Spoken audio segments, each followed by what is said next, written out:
Look at here. ही G figure है, from this figure, a built-up column section is made up of an I section 150 by 80 by 10 with a flange plate of 80 by 10 riveted to each. At the flange, find the minimum radius of gyration of the section. Refer the figure. This was asked in the summer 12 for the 8 marks. 8 मार्कासाठी हा विचारलेला आहे आणि तुम्हाला इथं find out काय करायला सांगितलेलं आहे. तर रेडियस ऑफ गायरेशन आणि radius of gyration, minimum radius of gyration म्हणजे इथं आपल्याला फॉर्म्युला माहिती की k is equal to square root of I by a आणि इथं I म्हणजे I मिनिमम आणि I मिनिमम जो आहे, I मिनिमम म्हणजे moment of gyration between the I axis and I Y Y. म्हणजे आपण काय करणार आहोत, तर ह्या सेक्शनसाठी एक्स एक्स एक्सिसला पण आणि वाय वाय एक्सिसला पण मोमेंट ऑफ इनर्शिया काढणार आहोत आणि त्यातला जो लोवेस्ट असेल, जो कमीत कमी असेल, तो असणार आहे आय मिनिमम. ठीक आहे, मग त्यासाठी आपल्याला काय काढायला लागेल, पहिल्यांदा I axis and I Y Y काढायला लागेल. आता लास्ट टाइम आपण बघितलेलं आहे की एखादा आय सेक्शन जर असेल तर त्याचं मोमेंट ऑफ इनर्शिया आपण कशा पद्धतीने काढला होता, हा फॉर्म्युला आपण लास्ट टाइम बघितलेला आहे. I axis is equal to I axis of ABCD minus IXX of PQRS minus IXX of TUVW. म्हणजे मोठ्या रेक्टँगल मधनं हा रेक्टँगल आणि हा रेक्टँगल वजा केला होता. तोच कन्सेप्ट इथं पण वापरायचा आहे, फक्त आय वाय वाय काढताना थोडंसं त्यामध्ये चेंज आहे. तो काय आहे मी त्यावेळेस तुम्हाला सांगून देईन. Let us see first of all how to find out the I axis. पहिल्यांदा आपण आय एक्सिस कसं काढायचं ते आपण बघूया. इथं आपण ॲज युजल जे फॉर्म्युले होते, तर मोठ्या रेक्टँगल साठी capital BD cube by 12 for rectangle ABCD minus BD cube by 12 for the smaller rectangle PQRS minus BD cube by 12 for the smaller rectangle TUVW. म्हणजे इथं जर फिगर नीट जर बघितली तर हे PQRS आणि TUVW हे त्यातून आपण सबस्ट्रॅक्ट करणार. मग आता जसं की आपण लास्ट टाइमच्या सेशन मध्ये बघितलं होतं की इथं पहिल्यांदा आपल्याला फाइंड आउट काय करावं लागेल, तर मोठ्या रेक्टँगल ABCD याचे जे काय डायमेन्शन्स आहेत, तर कॅपिटल B म्हणजे टोटल विड्थ, कॅपिटल D त्याची टोटल विड्थ हे आपल्याला फाइंड आउट करावं लागेल. मग आपण ते कशा पद्धतीने फाइंड आउट करूयात, लेट अस सी. इथं जर AB ची विड्थ बघितली, कॅपिटल B हे किती आहे 80 मिलीमीटर. त्यानंतर कॅपिटल D म्हणजे काय आहे, तर इथून इथपर्यंत म्हणजे AD ची टोटल डेप्थ. मग आता सेक्शन मध्ये जर फिगर मध्ये जर व्यवस्थित बघितलं आपण, तर ह्या आय सेक्शनची जी टोटल डेप्थ आहे इथं 50 आहे. वरती आणि खालती 10-10 मिलीमीटरची प्लेट दिलेली आहे. म्हणजे आपल्याला काय करावं लागेल, ह्या 150 मध्ये हे वरचे 10 आणि हे खालचे 10 हे ऍड करावं लागतील. म्हणजे आपल्याला टोटल डेप्थ मिळेल, A to D एवढी टोटल डेप्थ मिळेल. तर ती डेप्थ काय येणार आहे 150 प्लस दिस 10 प्लस दिस 10. म्हणजे इथं बघा काय लिहिलेलं आहे, D is equal to 150 plus 10 plus 10 हे झाले 170. हे झाली capital B capital D for the first bigger rectangle. आता ह्यातनं वजा काय करणार आहोत आपण, हे PQRS चा रेक्टँगल, TUVW चा रेक्टँगल. मग त्यांची विड्थ किती आहे, लास्ट टाइम जसं आपण PQ आणि TU ची जी विड्थ आहे ती जशी फाइंड आउट केली होती तसंच इथं पण काढायचं आहे. म्हणजे ह्या 80 मधनं हे 10 मिलीमीटरचे जे आहे ते वजा करायचे, भागिले 2 केलं तर हे निम्म इकडं आणि निम्म इकडं राहणार. म्हणजे काय केलेलं आहे, 80 मधनं हे 10 वजा केले, 80 मायनस 10 डिवाइड बाय 2 म्हणजे 70 भागिले 2 म्हणजे 35 मिलीमीटर. म्हणजे PQ हे 35 राहणार आहे आणि TU हे 35 राहणार. 35 प्लस 35 70 झाले प्लस 10 एकूण 80 झाले. ह्या 80 मधले हे 35 आहेत, हे 35 आहेत, मधले 10 आहेत. ठीक आहे, म्हणजे ही विड्थ मिळाली. आणि ही इथून इथपर्यंतची डेप्थ कशी काढता येईल, लास्ट टाइम आपल्याला इथली डेप्थ दिली होती, आता इथं मात्र ओव्हरऑल डेप्थ दिलेली आहे, इथून इथपर्यंतची डेप्थ दिलेली आहे. जॉमेट्री व्यवस्थित बघायची आहे, इथून इथपर्यंतची डेप्थ आहे. इथं जर नीट ऑब्झर्व केलं तर ही जी थिकनेस आहे ही 10 मिलीमीटर आहे, ही थिकनेस आहे ती पण 10 मिलीमीटर आहे. ह्या 150 मधनं हे वरचे 10 आणि हे खालचे 10 जर सबस्ट्रॅक्ट केले तर मग राहिलेला जो पोर्शन आहे ते आहे इथून इथपर्यंतची ही हाईट. मग आता इथं काय होणार आहे बघा, 150 मधनं मायनस 2 इंटू 10. 2 इंटू 10 काय केले, 2 म्हणजे इथले 10 आणि इथले 10 असे 2 10 वजा केले, म्हणजे 20 त्यातनं वजा झाले. 150 मधनं 20 वजा झाले तर 130. म्हणजे इथून इथपर्यंतची हाईट, इथून इथपर्यंतची हाईट जी आहे ती किती राहिलेली आहे 130 मिलीमीटर. ठीक आहे, म्हणजे आपण कॅपिटल बी, कॅपिटल डी, स्मॉल डी ह्या सगळ्या याच्यावरून फाइंड आउट केलेल्या आहेत. म्हणजे जसा ऍज युजल जो फॉर्म्युला होता आपला IX6 चा, तर capital B D cube by 12 for the bigger rectangle, हा जो बाहेरचा रेक्टेंगल आहे A B C D, minus त्यातनं मायनस काय करणार आहोत, हा smaller rectangle P Q R S चा moment of inertia about axis जो असणार आहे B D cube by 12 for the P Q R S, minus इकडचा जो रेक्टेंगल आहे टी यू बी डब्ल्यू त्याच्यासाठीचा B D cube by 12, B D cube by 12 for T U B W. आता आपण इथं व्हॅल्यू फाइंड आउट केलेले आहेत. Capital बी ची व्हॅल्यू आपली किती आहे, इथं 80 इथं टाकली. त्यानंतर ओव्हरऑल डेप्थ किती आहे 170 इथं पुटअप केली डिवाइड बाय 12, मायनस स्मॉल बी ची व्हॅल्यू 35 इथं पुटअप केली. स्मॉल डी ची व्हॅल्यू किती आहे 130 इथं पुटअप केली डिवाइड बाय 12. 35 इंटू 130 चा cube divide by 12 minus 35 into 130 चा क्यूब डिवाइड बाय 12. त्या दोन्ही व्हॅल्यू सारख्या असणार कारण हे दोन्ही रेक्टेंगल साईजनी सारखी आहे. मग आता आपण हे कॅल्क्युलेट करून बघूयात. 80 इंटू 170 चा क्यूब डिवाइड बाय 12 करायचं. 80 into 170 cube divide by 12 is equal to किती आलं, आम्हाला 10⁶ च्या फॉर्म मध्ये पाहिजे. म्हणजे मी हे ENG चं जे बटन आहे ते प्रेस करणार.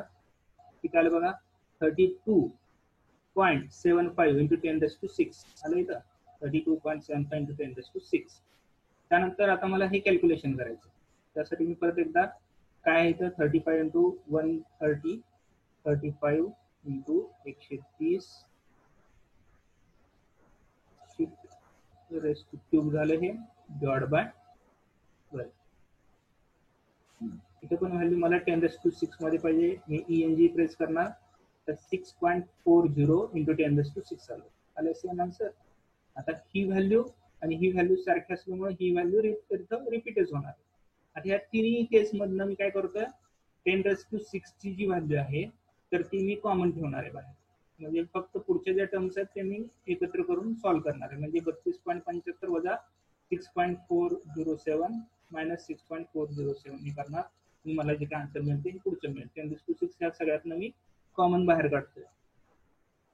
म्हणजे काय येणार आहे 32.75 मायनस 6.4079 मायनस 6.4079 इक्वल टू किती आलं 19.93 आलं इथं 19.93 इंटू 10⁶ हे तिन्ही मधनं आपण कॉमन काढलं होतं. म्हणजे हे जे मिळाली व्हॅल्यू ती काय मिळाली तुम्हाला IX6 मिळाली. ही व्हॅल्यू जी मिळाली ती काय मिळाली IX6. नाव सिमिलरली आता आपल्याला IYY काढायचं आहे. IX6 ची व्हॅल्यू आपण ह्या फॉर्म्युल्यामध्ये लास्ट टाइम पण जशी काढली होती तशीच फाइंड आउट केलेली आहे.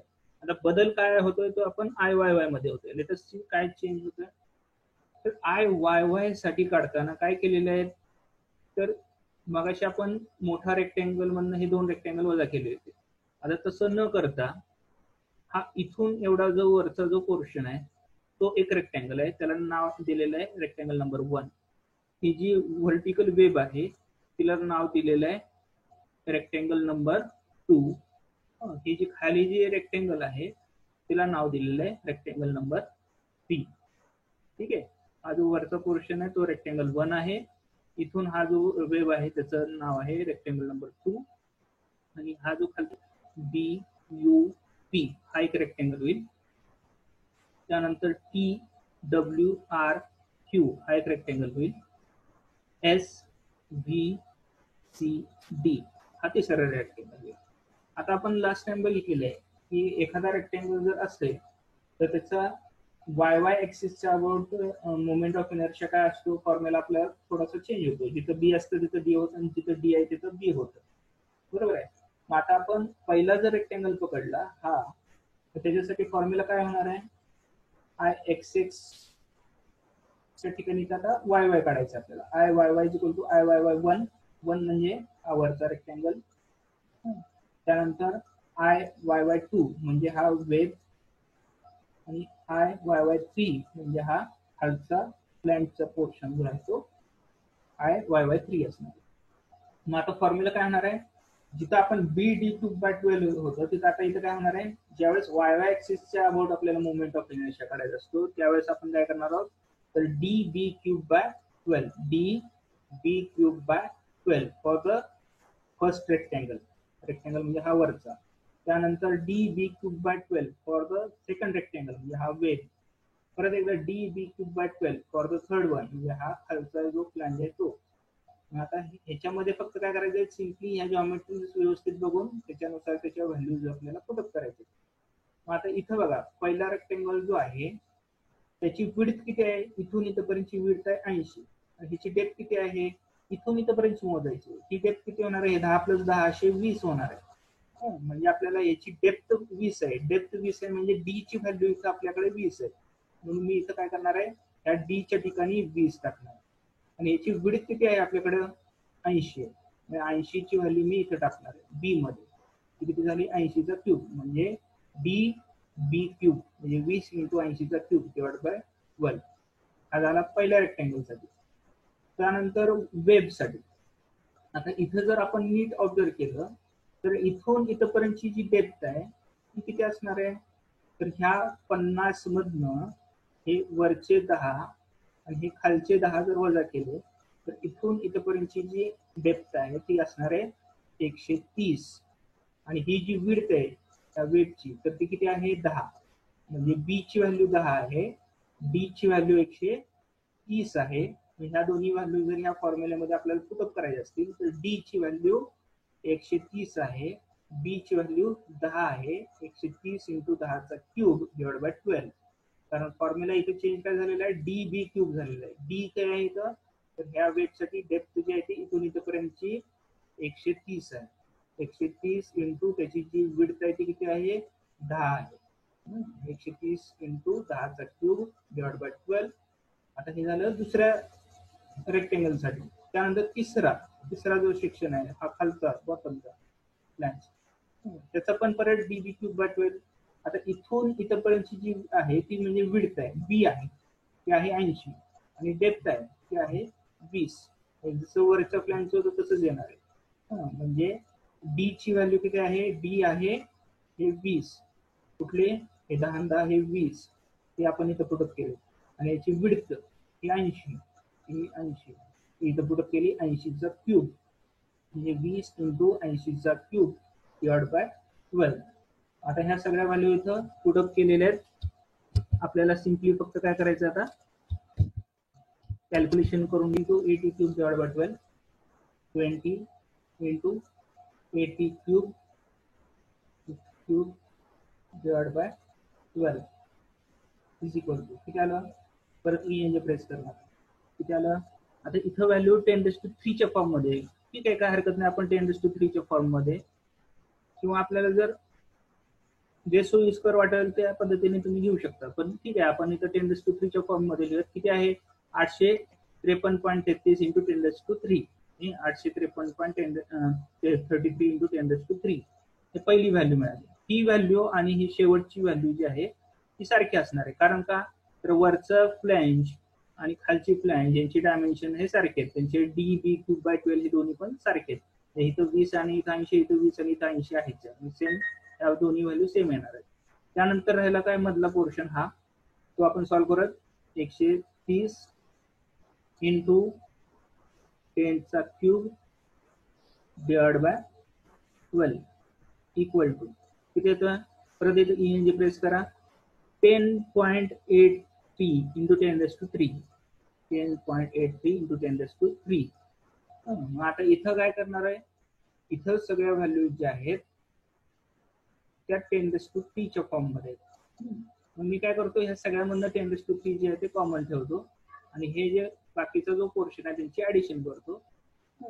मी कसं करतोय हे लक्ष घ्या, मी ब्रॅकेट टाकतोय 853.33 plus 10.83 plus 853.33 bracket complete into परत मी 10⁻³ टाकतो. म्हणजे जे 10⁻³ जे इथं होतं ते मी इथं मी सगळ्यामध्ये कंसातनं बाहेर टाकतो आणि इक्वल टू करतो. ठीक आहे, जे काय आन्सर आलेलं मी ENG प्रेस करेन. ENG प्रेस केल्यावर जे आन्सर आलं हे 10⁶ फॉर्म मध्ये आलं. 10⁶ फॉर्म मध्ये आन्सर किती आहे तर 1.71 आहे काही तर 1.71 इंटू 10⁶ mm²4.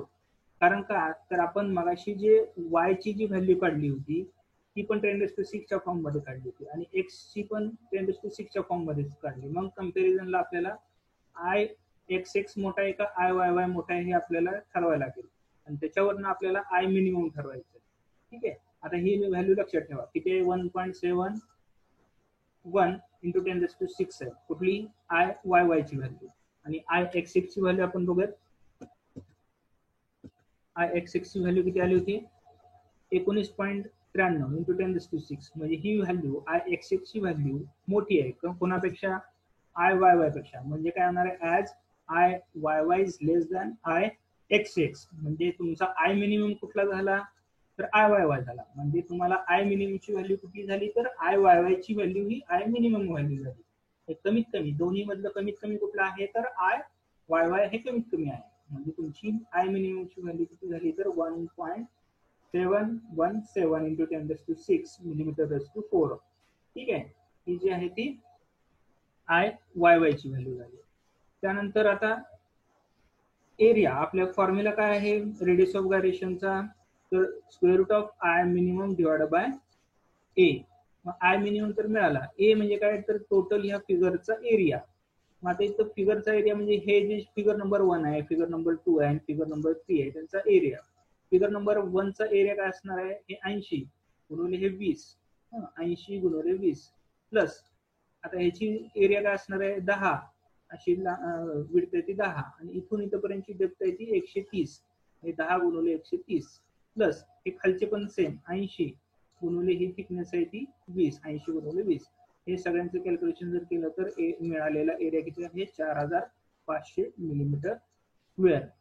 ठीक आहे, हा जो आहे तो एरिया मिळाला. ही जी व्हॅल्यू आहे ती I मिनिमम ची व्हॅल्यू मिळाली. आपल्याला रेडियस ऑफ गायरेशनचा फॉर्म्युला आहे हे रेडियस ऑफ I मिनिमम ची व्हॅल्यू आहे आणि एरिया. रेडियस ऑफ गायरेशनचा फॉर्म्युला आपल्याकडे हा आहे square root of I minimum divide by A. आता I मिनिमम ची व्हॅल्यू किती आहे 1.717 into 10⁶ divide by area 4500 mm². आता इथं हे जर कॅल्क्युलेट केलं तर मिळणारा आन्सर म्हणजे काय आहे तर तुमचं minimum radius of gyration for this provided section म्हणजे किती आलं 19.53 mm. आपण कॅल्क्युलेट करून बघूयात कशा पद्धतीने कॅल्क्युलेशन करायचं ते पण लक्षात घ्या. Under root bracket double bracket टाकू आपण 1.7175 into 10⁶ bracket complete divide by 4500 परत एकदा ब्रॅकेट कंप्लीट इक्वल टू आलं 19.53. मगाशी काय चुकलं तर काय केलं होतं मी मगाशी तर ह्या 10⁶ नंतर लगेच डिवाइड बाय टाकलं होतं. त्यामुळे त्याचा अर्थ काय झाला तर 10⁶ ला डिवाइड आहे हे नाही. तसं न होता ह्या पूर्ण संख्येला डिवाइड आहे हे नाही. त्यासाठी काय केलं आपण इथे 2 ब्रॅकेट टाकावे लागले किंवा तुम्ही एक एक टर्म सॉल्व्ह करून पण करू शकता. कसं करायचं ते पण मी दाखवतो. 1.7175 इंटू 10⁶ ही पहिल्यांदा व्हॅल्यू कॅल्क्युलेट करा डिवाइड बाय 4500 करा इक्वल टू आलं काहीतरी व्हॅल्यू आली. आता ह्या व्हॅल्यूचा अंडर रूट पाहिजे तुम्हाला. म्हणून काय करायचं अंडर रूट कशाचं ह्या आलेल्या आन्सरचं. म्हणून काय करायचं आन्सर टाईप करायचं त्यामध्ये इक्वल टू करायचं. किती आलं 19.53. असंही करून तुम्ही ते आन्सर काढू शकता. म्हणजे हे सॉल्व्ह करायचं डिवाइड बाय त्याला 4500 करायचं मग आलेल्या आन्सरचं अंडर रूट ऑफ आन्सर करायचं तरी सुद्धा तुम्हाला आन्सर हे मिळू शकेल. ठीक आहे, अशा पद्धतीने आपण काय करू शकतो तर कुठल्याही सेक्शनचा रेडियस ऑफ गायरेशन जो आहे तो आपण फाइंड आउट करू शकतो. हा रेडियस ऑफ गायरेशनचा फॉर्म्युला आहे. त्यासाठी आपल्याला I minimum divide by A म्हणजे total area of the figure. I minimum काढायचं म्हणजे काय करायचं त्या पर्टिक्युलर सेक्शनचा IXX आणि IYY काढायचा. ह्या दोन्ही मध्ये कंपॅरिझन करायचं. त्या दोन्ही जे कमीत कमी व्हॅल्यू असते ती म्हणजे तुमची I मिनिमम ची व्हॅल्यू असते आणि ए म्हणजे काय असतो, तो त्या पर्टिक्युलर फिगरचा टोटल एरिया असतो. त्यावरून आपण radius of gyration is equal to काय करतो, तो square root of I minimum divide by area A. लक्षात आले? समजले सर्वांना? मला रिप्लाय द्या.